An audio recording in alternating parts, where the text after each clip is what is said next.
ಆಕಾಶವಾಣಿ ಮಂಗಳೂರು.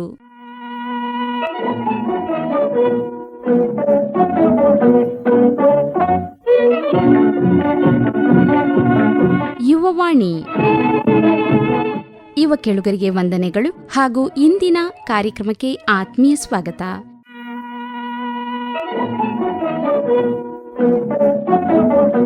ಕೇಳುಗರೆ, ಇಂದಿನ ಕಾರ್ಯಕ್ರಮದಲ್ಲಿ ಕೇಳಿ ನೇಹಾ ಹಾಗೂ ಶ್ರೀಗೌರಿ ಅವರಿಂದ ಭಾಷಣವನ್ನ ಕೇಳುವಿರಿ. ಕಾರ್ಯಕ್ರಮದ ಮೊದಲಿಗೆ ಕೇಳಿ ಜನವರಿ 26 ಅಂದರೆ ನಿನ್ನೆ ಗಣರಾಜ್ಯೋತ್ಸವ ದಿನ. ಇದರ ಅಂಗವಾಗಿ ಮಾತನಾಡುತ್ತಾರೆ ನೇಹಾ ಅವರು.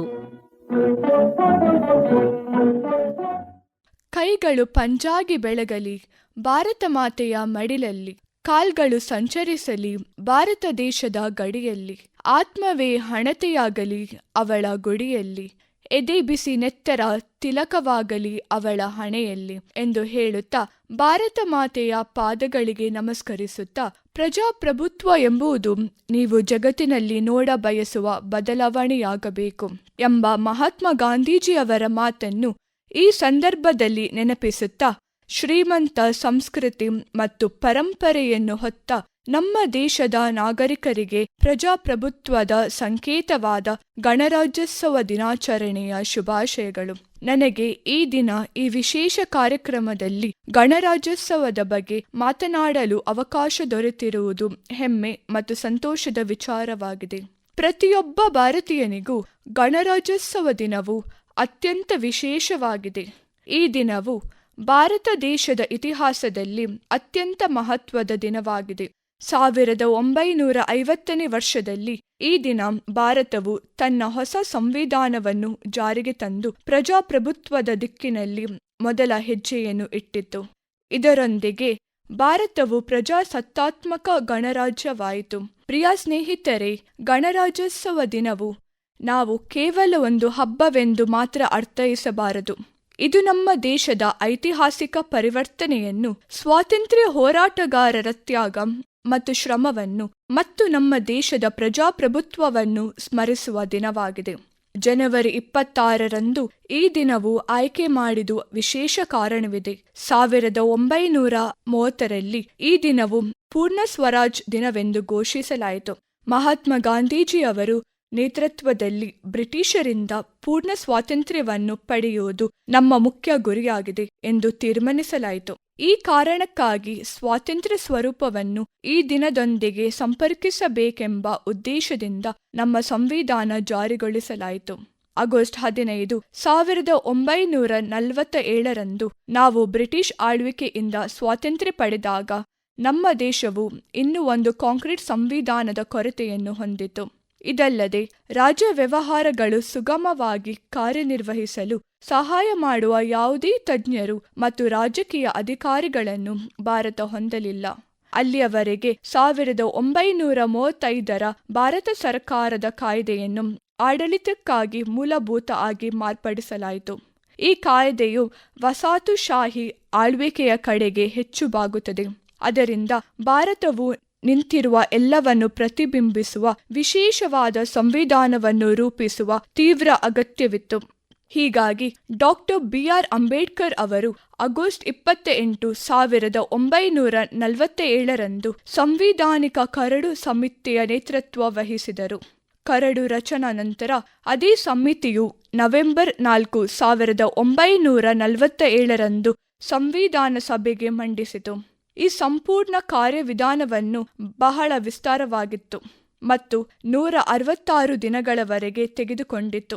ಸಮಿತಿಯು ಆಯೋಜಿಸಿದ ಅಧಿವೇಶನಗಳನ್ನು ಸಾರ್ವಜನಿಕರಿಗೆ ಮುಕ್ತವಾಗಿ ಇರಿಸಲಾಯಿತು.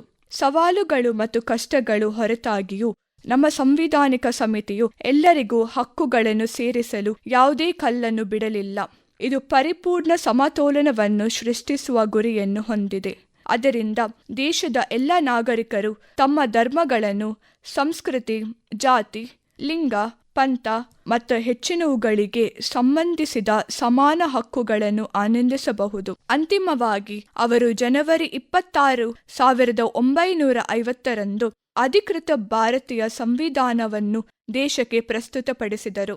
ಇದಲ್ಲದೆ ಭಾರತದ ಸಂಸತ್ತಿನ ಮೊದಲ ಅಧಿವೇಶನವನ್ನು ಸಹ ಇದೇ ದಿನ ನಡೆಸಲಾಯಿತು. ಅದರ ಜೊತೆಗೆ ಜನವರಿ 26ರಂದು ಭಾರತದ ಮೊದಲ ರಾಷ್ಟ್ರಪತಿ ಡಾಕ್ಟರ್ ರಾಜೇಂದ್ರ ಪ್ರಸಾದ್ ಅವರು ಪ್ರಮಾಣ ವಚನಕ್ಕೆ ಸಾಕ್ಷಿಯಾಯಿತು. ಹೀಗಾಗಿ ಈ ದಿನವು ಬಹಳ ಮಹತ್ವದಾಗಿದೆ, ಏಕೆಂದರೆ ಇದು ಬ್ರಿಟಿಷ್ ಆಳ್ವಿಕೆಯ ಅಂತ್ಯ ಮತ್ತು ಗಣರಾಜ್ಯ ರಾಜ್ಯವಾಗಿ ಭಾರತವನ್ನು ಹುಟ್ಟುಹಾಕುತ್ತದೆ. ಈ ದಿನವು ಬ್ರಿಟಿಷ್ ಆಳ್ವಿಕೆಯಿಂದ ಗಣರಾಜ್ಯ ರಾಷ್ಟ್ರಕ್ಕೆ ಭಾರತ ಪರಿವರ್ತನೆಯಾದ ದಿನವಾಗಿದೆ. ಗಣರಾಜ್ಯೋತ್ಸವ ಭಾರತಾದ್ಯಂತ ಅತ್ಯಂತ ಉತ್ಸಾಹ ದೇಶಭಕ್ತಿಯಿಂದ ಆಚರಿಸಲಾಗುತ್ತದೆ. ಮುಖ್ಯ ಕಾರ್ಯಕ್ರಮವನ್ನು ನವದೆಹಲಿಯಲ್ಲಿ ನಡೆಯುತ್ತದೆ. ಅಲ್ಲಿ ಭಾರತದ ರಾಷ್ಟ್ರಪತಿಗಳು ರಾಷ್ಟ್ರಧ್ವಜವನ್ನು ಹಾರಿಸುತ್ತಾರೆ ಮತ್ತು ರಾಷ್ಟ್ರವನ್ನು ಉದ್ದೇಶಿಸಿ ಮಾತನಾಡುತ್ತಾರೆ. ಭಾರತದ ಮಿಲಿಟರಿ ಶಕ್ತಿ, ಸಾಂಸ್ಕೃತಿಕ ವೈವಿಧ್ಯತೆ ಮತ್ತು ತಾಂತ್ರಿಕ ಪ್ರಗತಿಯನ್ನು ಪ್ರದರ್ಶಿಸುವ ಭವ್ಯ ಮೆರವಣಿಗೆಯನ್ನು ನಡೆಸಲಾಗುತ್ತದೆ. ಈ ದಿನ ನಮ್ಮ ಸ್ವಾತಂತ್ರ್ಯ ಹೋರಾಟಗಾರರು ಮಾಡಿದ ತ್ಯಾಗವನ್ನು ಮತ್ತು ಸಂವಿಧಾನದಲ್ಲಿ ಪ್ರತಿಪಾದಿಸಿದ ಮೌಲ್ಯಗಳನ್ನು ಎತ್ತಿ ಹಿಡಿಯುವ ಮಹತ್ವವನ್ನು ನೆನಪಿಸುತ್ತದೆ. ನಮಗಾಗಿ, ನಮ್ಮ ದೇಶಕ್ಕಾಗಿ ಉತ್ತಮ ಭವಿಷ್ಯವನ್ನು ನಿರ್ಮಿಸುವ ನಿಟ್ಟಿನಲ್ಲಿ ಕೆಲಸ ಮಾಡಲು ಇದು ನಮ್ಮನ್ನು ಪ್ರೋತ್ಸಾಹಿಸುತ್ತದೆ. ಭದ್ರತೆ ಮತ್ತು ಏಕತೆ ಎಂಬುದು ನಮ್ಮ ರಾಷ್ಟ್ರದ ಮೂಲ ಹಕ್ಕುಗಳು. ನಮ್ಮ ದೇಶದಲ್ಲಿ ವಿವಿಧ ಪಂಗಡಗಳು, ಧರ್ಮಗಳು, ಜಾತಿಗಳು, ಭಾಷೆಗಳು ಮತ್ತು ಸಂಸ್ಕೃತಿಗಳು ನಡುವೆ ಏಕತೆಯು ಅತ್ಯಂತ ಮುಖ್ಯವಾದುದಾಗಿದೆ. ನಮ್ಮ ಹಕ್ಕು ಮತ್ತು ನ್ಯಾಯ ಸ್ಥಾಪಿಸಲು ನಾವು ಸದಾ ಯತ್ನಿಸಬೇಕು. ದೇಶದ ಪ್ರಗತಿ ಮತ್ತು ಬೆಳವಣಿಗೆಗೆ ಇದೊಂದು ಮೂಲಭೂತ ಆದರ್ಶವಾಗಿದೆ. ನಮ್ಮ ದೇಶದಲ್ಲಿ ಜನರ ಹಕ್ಕುಗಳನ್ನು ಮತ್ತು ಮೂಲಭೂತ ಹಕ್ಕುಗಳನ್ನು ರಕ್ಷಿಸುವುದು ನಮ್ಮ ಸಂವಿಧಾನವೆಂದರೆ ಅದು ದುರ್ಬಲರಿಗೆ ಮತ್ತು ಅಪರಿಚಿತದವರಿಗೆ ಶಕ್ತಿ ನೀಡುವಂತಹ ಒಂದು ದಸ್ತಾವೇಜು. ಅದರ ಮೂಲಕ ಸರ್ಕಾರ ಮತ್ತು ಜನತೆ ಒಟ್ಟಿಗೆ ನಡೆದು ನಮ್ಮ ರಾಷ್ಟ್ರವನ್ನು ಪ್ರಗತಿ ಪಥದಲ್ಲಿ ಮುನ್ನಡೆಸಬಹುದು. ಭಾರತದ ಸಂವಿಧಾನವು ದೇಶದ ಎಲ್ಲ ಭಾಗಗಳನ್ನು ಸಮಾನವಾಗಿ ಮತ್ತು ಸಮರ್ಪಕವಾಗಿ ಪ್ರಾತಿನಿಧ್ಯ ನೀಡಲು ಅನುಕೂಲ ಮಾಡಿಕೊಟ್ಟಿದೆ. ಈ ಸಂವಿಧಾನವು ಭಾರತವನ್ನು ಭಾರತದ ಸಂಸ್ಕೃತಿ ಮತ್ತು ವೈವಿಧ್ಯತೆಯ ಪ್ರಕಾರ ಒಂದು ದೇಶದಂತೆ ರೂಪಿಸಿದೆ. ಸಾಮಾಜಿಕ ನ್ಯಾಯ, ಆರ್ಥಿಕ ಸಮಾನತೆ, ಪೌರ ಸಂಪ್ರದಾಯಗಳನ್ನು ಮತ್ತು ಹಕ್ಕುಗಳನ್ನು ಕಾಪಾಡಲು ಮತ್ತು ಪ್ರಜಾಪ್ರಭುತ್ವವನ್ನು ಸುರಕ್ಷಿತ ಮಾಡಲು ನಾವೆಲ್ಲ ಪ್ರಾಮಾಣಿಕವಾಗಿ ಕಾರ್ಯನಿರ್ವಹಿಸಬೇಕು.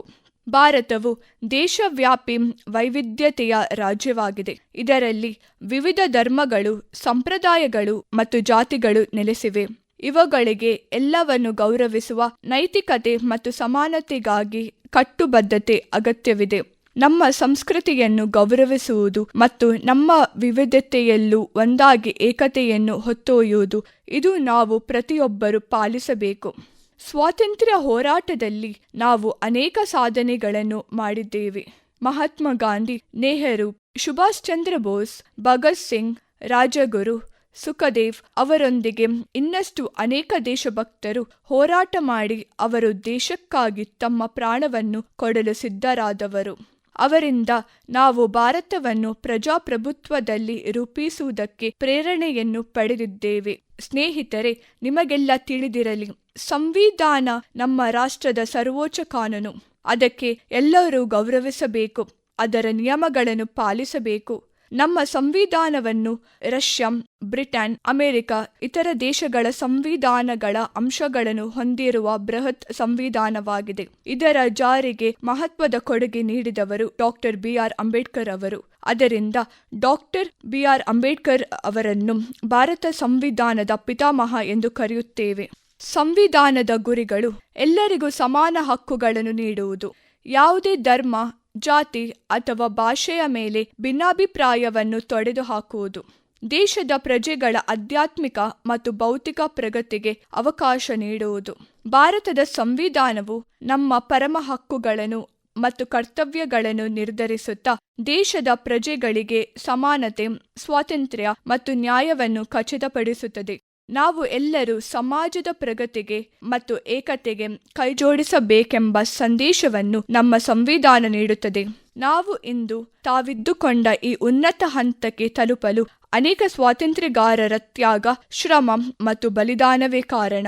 ಮಹಾತ್ಮ ಗಾಂಧಿ ಪಂಡಿತ್ ನೆಹರು, ಸುಭಾಷ್ ಚಂದ್ರ ಬೋಸ್, ಭಗತ್ ಸಿಂಗ್ ಮುಂತಾದವರು ನಮ್ಮ ದೇಶವನ್ನು ಬ್ರಿಟಿಷರ ವಶದಿಂದ ಮುಕ್ತಗೊಳಿಸಲು ತಮ್ಮ ಜೀವನವನ್ನು ಅರ್ಪಿಸಿದವರು. ಭಾರತವು ಇಂದು ವಿಶ್ವದ ಶ್ರೇಷ್ಠ ರಾಷ್ಟ್ರಗಳಲ್ಲಿ ಒಂದಾಗಿದೆ. ನಮ್ಮ ವಿಜ್ಞಾನ, ತಂತ್ರಜ್ಞಾನ, ಕೃಷಿ, ವಾಣಿಜ್ಯ ಮತ್ತು ಆರ್ಥಿಕತೆಯಲ್ಲಿ ಮಹತ್ತರ ಸಾಧನೆಗಳನ್ನು ಮಾಡಿದ್ದೇವೆ. ಭಾರತವು ಚಂದ್ರಯಾನ ಮತ್ತು ಮಂಗಳಯಾನ ಮೂಲಕ ತನ್ನ ಅಂತಾರಾಷ್ಟ್ರೀಯ ಪ್ರಭಾವವನ್ನು ಪ್ರಪಂಚಕ್ಕೆ ತೋರಿಸಿದೆ. Atmanirbhar Bharat, digital India, make in India ಮುಂತಾದ ಯೋಜನೆಗಳು ನಮ್ಮ ದೇಶದ ಸ್ವಾವಲಂಬಿ ರಾಷ್ಟ್ರವನ್ನಾಗಿ ರೂಪಿಸುತ್ತೇವೆ. ಆದರೆ ಇನ್ನು ಸಮಸ್ಯೆಗಳಿವೆ. Atmanirbhar Bharat, digital India, make in India ಮುಂತಾದ ಯೋಜನೆಗಳು ನಮ್ಮ ದೇಶದ ಸ್ವಾವಲಂಬಿ ರಾಷ್ಟ್ರವನ್ನಾಗಿ ರೂಪಿಸುತ್ತೇವೆ.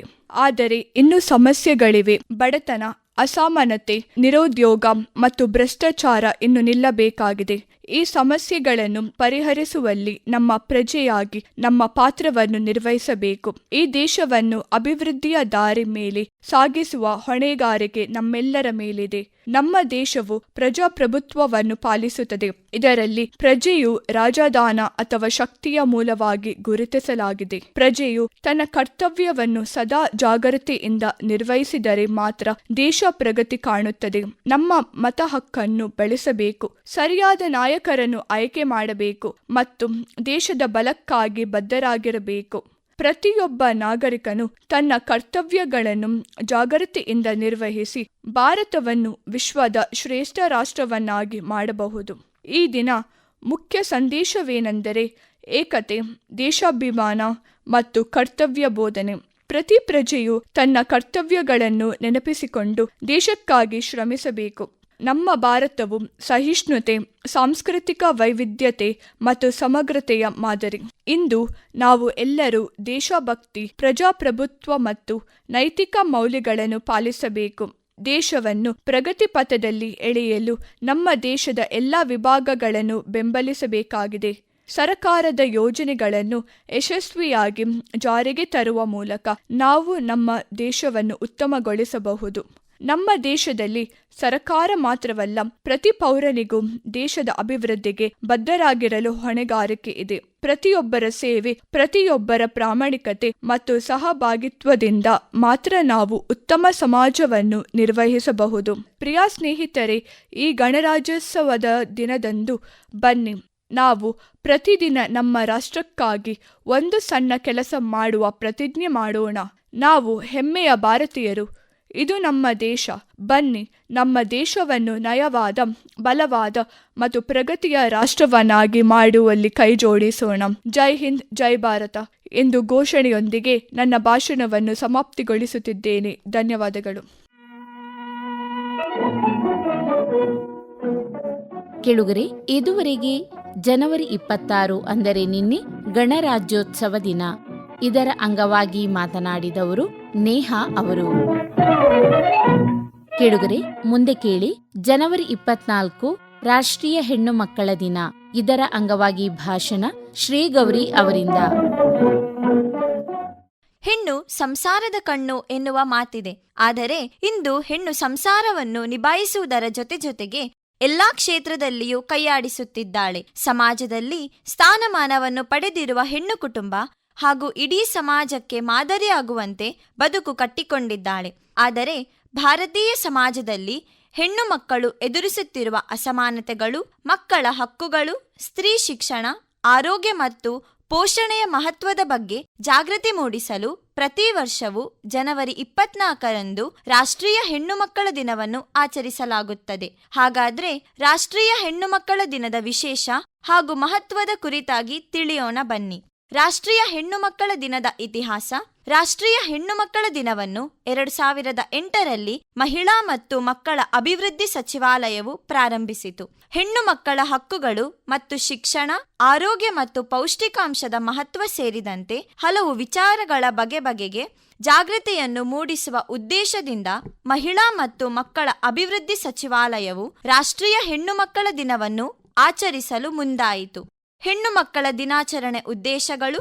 ಕೇಂದ್ರದ ಮಹಿಳಾ ಮತ್ತು ಮಕ್ಕಳ ಅಭಿವೃದ್ಧಿ ಸಚಿವಾಲಯದ ನೇತೃತ್ವದಲ್ಲಿ ದೇಶಾದ್ಯಂತ ಆಚರಣೆಗಳು ನಡೆಯುತ್ತಿವೆ. ದೇಶದಲ್ಲಿ ಹೆಣ್ಣು ಮಕ್ಕಳು ಎದುರಿಸುತ್ತಿರುವ ಅವಮಾನಗಳು, ದೌರ್ಜನ್ಯ, ಲಿಂಗ ತಾರತಮ್ಯ, ಹೆಣ್ಣು ಭ್ರೂಣ ಹತ್ಯೆ ಇತ್ಯಾದಿ ಇವೆಲ್ಲವನ್ನು ತಡೆದು ಈ ಕುರಿತು ದೊಡ್ಡ ಮಟ್ಟದ ಜಾಗೃತಿಯನ್ನು ಸಾರ್ವಜನಿಕರಲ್ಲಿ ಅರಿವು ಮೂಡಿಸುವುದು ಮತ್ತು ಹೆಣ್ಣು ಮಕ್ಕಳ ಹಕ್ಕುಗಳ ಅರಿವು, ಸ್ತ್ರೀ ಶಿಕ್ಷಣದ ಮಹತ್ವ, ಮಹಿಳೆಯರ ಆರೋಗ್ಯ ಮತ್ತು ಪೋಷಣೆಯ ಪ್ರಾಮುಖ್ಯತೆಯನ್ನು ಉತ್ತೇಜಿಸುವುದು ದಿನದ ಉದ್ದೇಶವಾಗಿದೆ. ರಾಷ್ಟ್ರೀಯ ಹೆಣ್ಣು ಮಕ್ಕಳ ದಿನದ ಮಹತ್ವ. ಹೆಣ್ಣು ಮಕ್ಕಳು ಪ್ರತಿ ಮನೆಯ ದೊಡ್ಡ ಆಸ್ತಿ. ಹೆಣ್ಣು ಮಗುವಿನಿಂದ ಮನೆ, ಕುಟುಂಬ ಬೆಳೆಯುತ್ತದೆ, ಬೆಳಗುತ್ತದೆ ಎಂಬುದು ಸತ್ಯ. ಪ್ರತಿ ಕುಟುಂಬದಲ್ಲಿಯೂ ಹೆಣ್ಣು ಮಕ್ಕಳ ಪಾತ್ರ ಹಿರಿದು.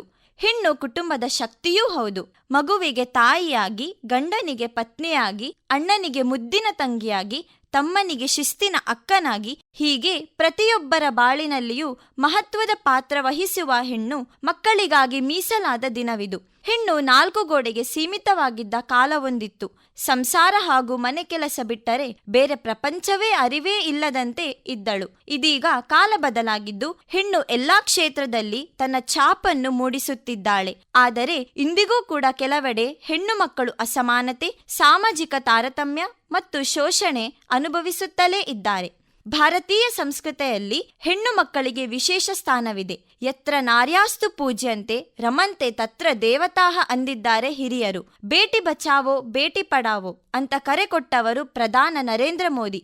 ಇಷ್ಟೆಲ್ಲ ಇದ್ದರೂ ನಮ್ಮ ಸಮಾಜ ಆಧುನಿಕತೆಗೆ ಅದೆಷ್ಟೇ ತೆರೆದುಕೊಂಡಿದ್ದರೂ ಹೆಣ್ಣು ಮಕ್ಕಳ ಮೇಲಿನ ದೌರ್ಜನ್ಯ ನಿಂತಿಲ್ಲ. ಹೆಣ್ಣು ಮಗುವನ್ನು ಭಾಗ್ಯಲಕ್ಷ್ಮಿ ಎಂದು ಕರೆಯುವ ಅದೇ ಜನ ಮನೆಯಲ್ಲಿ ಹೆಣ್ಣು ಹುಟ್ಟಿದರೆ ತಲೆ ಮೇಲೆ ಕೈ ಹೊತ್ತು ಕುಳಿತುಕೊಳ್ಳುತ್ತಾರೆ. ಹೆಣ್ಣು ಭ್ರೂಣ ಹತ್ಯೆಯನ್ನು ತಡೆಯಲು ಕಠಿಣವಾದ ಕಾನೂನುಗಳು ಇದ್ದರೂ ಅದನ್ನು ಸಂಪೂರ್ಣವಾಗಿ ತಡೆಹಾಕಲು ನಮ್ಮಿಂದ ಆಗೇ ಇಲ್ಲ. ಇತ್ತೀಚೆಗೆ ಮಾತಿಲ್ಲದ ಕಿರುಚಿತ್ರವೊಂದು ವೈರಲ್ ಆಗಿತ್ತು. ಅಪ್ಪನ ಕಿರುಬೆರಳು ಹಿಡಿದು ನಡೆಯುವ ಪುಟ್ಟ ಹೆಣ್ಣು ಮಗು ಮುಂದೆ ಬೆಳೆದು ಅಪ್ಪನ ಸಮಸಮಕ್ಕೆ ಸೈಕಲ್ ಹೊಡೆಯುತ್ತಾಳೆ. ಹಾಗೆ ಒಂದು ದಿನ ಆತ ಆಕೆಯನ್ನು ದಡದಲ್ಲಿ ನಿಲ್ಲಿಸಿ, ಈಗ ಬರುತ್ತೇನೆ ಮಗು ಎಂದು ದೋಣಿಯಲ್ಲಿ ಹೋದವನು ಬರುವುದೇ ಇಲ್ಲ. ಆ ಹೆಣ್ಣು ಮಗಳಿಗೆ ಮದುವೆ ಆಗುತ್ತದೆ, ಮಕ್ಕಳಾಗುತ್ತವೆ, ವೃದ್ಧೆಯಾಗುತ್ತಾಳೆ. ಆದರೆ ಆಕೆ ಪ್ರತಿದಿನ ಅದೇ ದಡದ ಜಾಗಕ್ಕೆ ಬಂದು ಅಪ್ಪ ಮರಳಿ ಬಂದನೇ ಇಲ್ಲವೇ ಎಂದು ನೋಡಲು ತಪ್ಪಿಸುವುದಿಲ್ಲ. ಇದು ಹೆಣ್ಣು ಮಗುವಿನ ಅಂತಃಕರಣ. ಆಕೆ ಎಂದೂ ತನ್ನ ತಂದೆ ತಾಯಿಯ ಕೈ ಬಿಡುವುದಿಲ್ಲ. ಮಗನಾದರೂ ಸ್ವಂತ ಸಂಸಾರವನ್ನು ಕಟ್ಟಿಕೊಂಡು ದೂರ ಹೋದಾನು. ಮಗಳು ದೂರ ಹೋದರೂ ಆಕೆಯ ಮನಸ್ಸೆಲ್ಲ ತನ್ನವರಲ್ಲಿಯೇ ಇರುತ್ತದೆ. ಹಾಗಂತ ತಾನು ಹೊಕ್ಕ ಮನೆಯನ್ನು ಕಡೆಗಣಿಸುವುದಿಲ್ಲ. ಹೀಗಾಗಿಯೇ ಆಕೆ 2 ಮನೆಗಳ ದೀಪ ಬೆಳಗುವವಳು ಎಂದು ಮಾತು ಇದೆ. ಇದು ಸರಳ.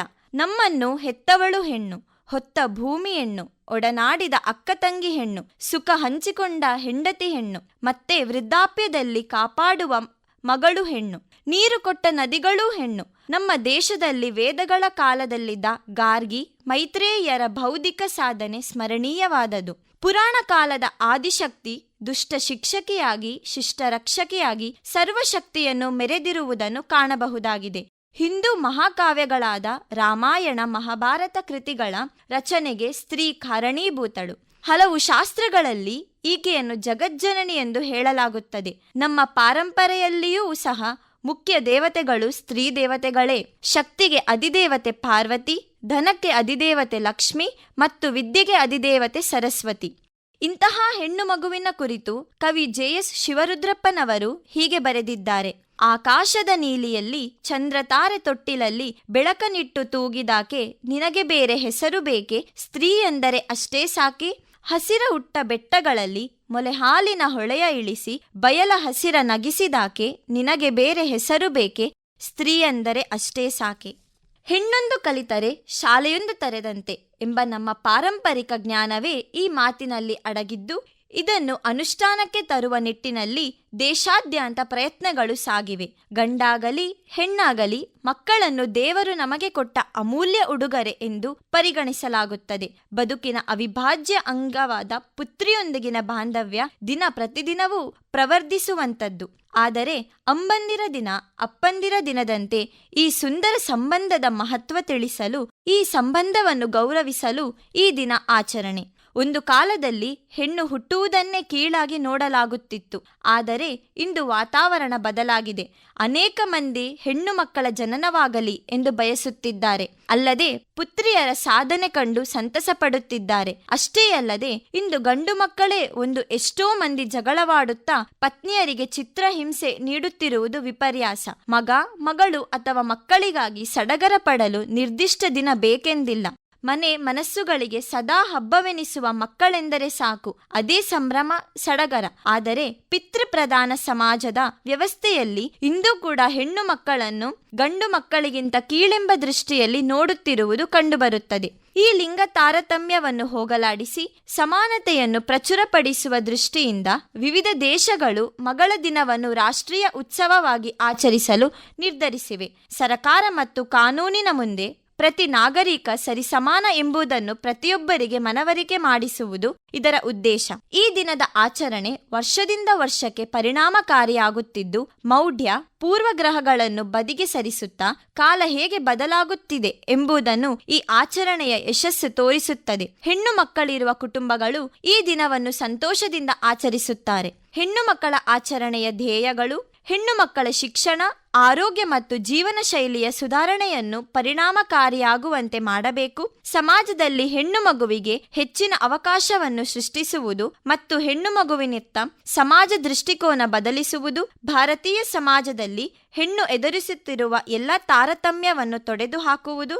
ದೇಶದಲ್ಲಿ ಇತರರಂತೆ ಹೆಣ್ಣು ಮಗುವಿಗೂ ಎಲ್ಲ ಮೂಲಭೂತ ಹಕ್ಕುಗಳನ್ನು ದೊರೆಯುವಂತೆ ಮಾಡುವುದು. ಹೆಣ್ಣು ಮಗುವಿನ ಮಹತ್ವ ಮತ್ತು ಅವರು ನಿರ್ವಹಿಸುವ ಪಾತ್ರದ ಕುರಿತು ಸಮಾಜದಲ್ಲಿ ಹಾಗೂ ಪೋಷಕರಲ್ಲಿ ಜಾಗೃತಿ ಮೂಡಿಸುವುದು. ಭಾರತೀಯ ಜನರಲ್ಲಿ ಲಿಂಗ ಸಮಾನತೆ ಜಾಗೃತಿ ಉಂಟುಮಾಡುವುದು. ಗರ್ಭಿಣಿಯರಿಗೆ ಪ್ರಸವಪೂರ್ವ ಆರೋಗ್ಯ ಸೇವೆಯ ಸೌಲಭ್ಯ. 14 ವರ್ಷದವರೆಗಿನ ಹೆಣ್ಣು ಮತ್ತು ಗಂಡು ಮಕ್ಕಳಿಗೆ ಕಡ್ಡಾಯ ಮತ್ತು ಉಚಿತ ಶಿಕ್ಷಣ. ಸ್ಥಳೀಯ ಸರಕಾರಿ ಸಂಸ್ಥೆಗಳಲ್ಲಿ ಮಹಿಳೆಯರಿಗೆ 1 ಕಾಲರಷ್ಟು ಮೀಸಲು. ದೇಶದಲ್ಲಿನ ಹಿಂದುಳಿದ ವರ್ಗಗಳ ಶಿಕ್ಷಣ ಪ್ರಗತಿಗಾಗಿ ಪಂಚವಾರ್ಷಿಕ ಕಾರ್ಯಕ್ರಮಗಳು. ಶಾಲಾ ಮಕ್ಕಳಿಗೆ ಸಮವಸ್ತ್ರ, ಮಧ್ಯಾಹ್ನದ ಬಿಸಿಯೂಟ, ಶೈಕ್ಷಣಿಕ ಪರಿಕರಗಳು. SC/ST ವರ್ಗದ ಹೆಣ್ಣು ಮಕ್ಕಳಿಗೆ ಹೆಚ್ಚಿನ ಪ್ರೋತ್ಸಾಹ. ಹೆಣ್ಣು ಮಕ್ಕಳ ಪಾಲನೆ ಮತ್ತು ಪ್ರಾಥಮಿಕ ಶಿಕ್ಷಣವನ್ನು ಖಾತ್ರಿಗಾಗಿ ಬಾಲವಾಡಿ ಮತ್ತು ಶಿಶುಮಂದಿರಗಳ ಆರಂಭ.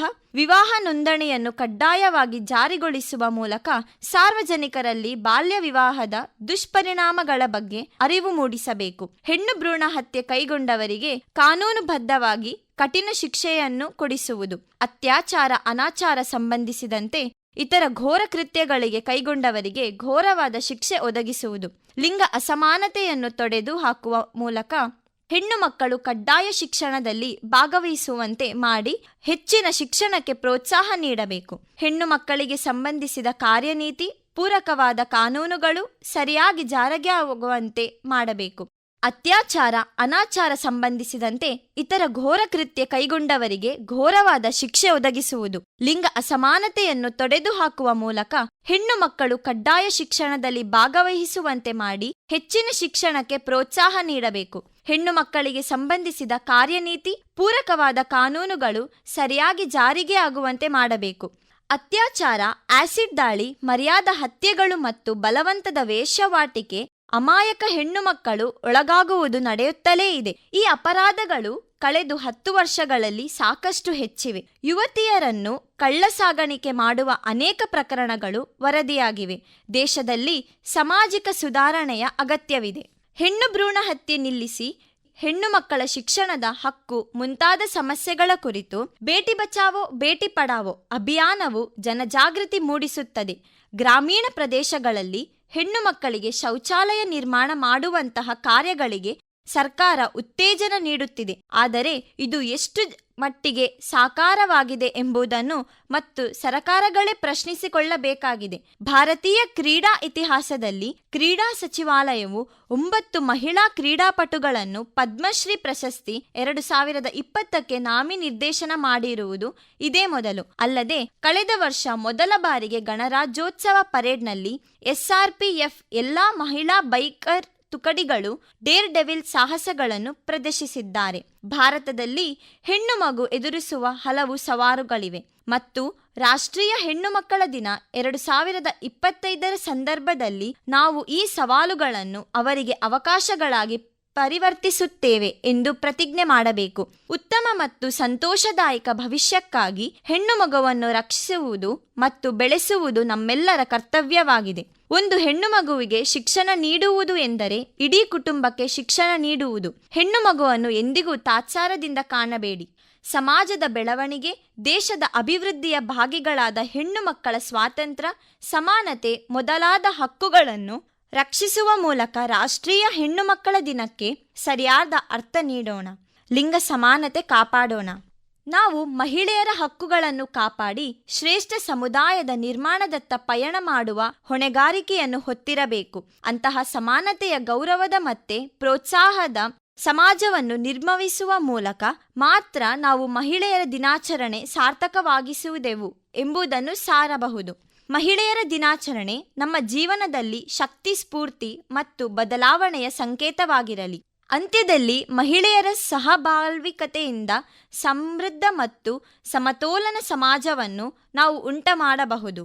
ರಾಷ್ಟ್ರೀಯ ಹೆಣ್ಣು ಮಕ್ಕಳ ದಿನವು ಪ್ರತಿಯೊಬ್ಬರಿಗೂ ಹೆಣ್ಣು ಮಕ್ಕಳ ಮಾನ್ಯತೆ, ಅವರ ಹಕ್ಕುಗಳನ್ನು ಮತ್ತು ಸಮಾನತೆಯ ತತ್ವಗಳನ್ನು ಸ್ಮರಿಸುವ ದಿನವಾಗಿದೆ.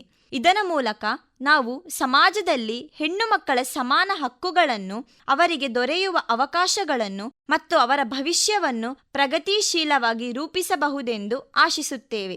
ಹೆಣ್ಣು ಮಕ್ಕಳ ಶಿಕ್ಷಣ ಮತ್ತು ಶಕ್ತಿ ಕಿರಣದಿಂದಲೇ ಸಮಾಜವನ್ನು, ದೇಶವನ್ನು ಮುನ್ನಡೆಯುವಂತಾಗುತ್ತದೆ. ಸಮಾನವಾದ ಅವಕಾಶಗಳು ಮತ್ತು ಸಂಪ್ರದಾಯಗಳ ಬದಲಾವಣೆಯ ಮೂಲಕ ನಾವು ಹೆಣ್ಣು ಮಕ್ಕಳನ್ನು ಮತ್ತಷ್ಟು ಮುಂದೆ ಕರೆದೊಯ್ಯಬಹುದು. ರಾಷ್ಟ್ರೀಯ ಹೆಣ್ಣು ಮಕ್ಕಳ ದಿನದ ಈ ಸಂದರ್ಭದಲ್ಲಿ ಎಲ್ಲ ಹೆಣ್ಣು ಮಕ್ಕಳಿಗೆ ಹೃದಯ ತುಂಬಿದ ಶುಭಾಶಯಗಳನ್ನು ಕೋರುತ್ತೇನೆ. ನಿಮ್ಮೆಲ್ಲ ಕನಸುಗಳು ಸಾಕಾರಗೊಳ್ಳಲಿ ಎಂಬ ಹಾರೈಕೆ ನನ್ನದು. ಜೈ ಭಾರತ್ ಮಾತೆ. ಇದುವರೆಗೆ ಜನವರಿ 24 ರಾಷ್ಟ್ರೀಯ ಹೆಣ್ಣು ಮಕ್ಕಳ ದಿನ, ಇದರ ಅಂಗವಾಗಿ ಮಾತನಾಡಿದವರು ಶ್ರೀ ಗೌರಿ ಅವರು. ಕೆಳುಗರೆ, ಇದು ಇಂದಿನ ಯುವವಾಣಿ. ಮುಂದಿನ ಕಾರ್ಯಕ್ರಮದಲ್ಲಿ ನಿಮ್ಮ ಭೇಟಿ. ನಮಸ್ಕಾರ.